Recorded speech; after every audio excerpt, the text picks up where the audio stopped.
వందే మాత్రం. నేను మీ journalist Navatha. Welcome to R political. ఈ దేశభక్తులు కార్గిల్ యుద్ధంలో చనిపోయిన వీర సైనికుల కోసం ఏనాడు ర్యాలీ చేయలేదు, సంతాపం ప్రకటించలేదు, కనీసం ఒక కన్నీటి బొట్టును రాల్చలేదు. ఈ వీర దేశభక్తులు పుల్వామా దాడిలో చనిపోయిన భారతీయుల సైనికుల కోసం సంతాపం ప్రకటించలేదు, వీధుల్లోకి రాలేదు, ఒక్క కన్నీటి బొట్టు కార్చలేదు. ఈ వీర దేశభక్తులు నిన్న మొన్న పహల్గాంలో భారతీయ టూరిస్టులను భార్య ముందే భర్తను నిర్దాక్షిణీయంగా నీ మతమేది అని అడిగి చంపినప్పుడు కనీసం సంతాపం ప్రకటించలేదు.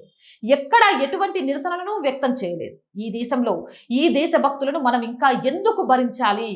ఒక భారతీయుడిగా, దేశభక్తులుగా ప్రతి ఒక్కరూ ఆలోచించండి. వీళ్లకు ఈ దేశంలో స్థానం ఇవ్వాలా? మనం వీళ్ళని ఇంకా భరించాలా? మనం వీళ్ళకి పాకిస్తాన్ని, బంగ్లాదేశ్ను చీల్చి బహుమతిగా ఇచ్చాం. అయినా కూడా వీళ్ళలో తృప్తి లేదు. మనం ఇంకా ఇంకా ఏమివ్వాలి?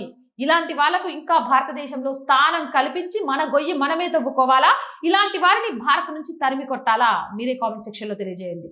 జై హింద్, జై భారత్, భారత్ మాతాకి జై, వందే మాతరం. అండ్ రోజు చెప్తుందేనండి, R group of channels, R voice, R political, R Samskruthi, 3 మన ఛానల్సే. So please subscribe our channels.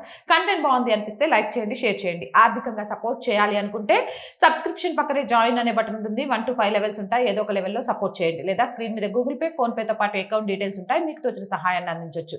వ్యాపార ప్రకటనల కోసం 8328500576 నెంబర్ని సంప్రదించండి. జై హింద్, జై భారత్.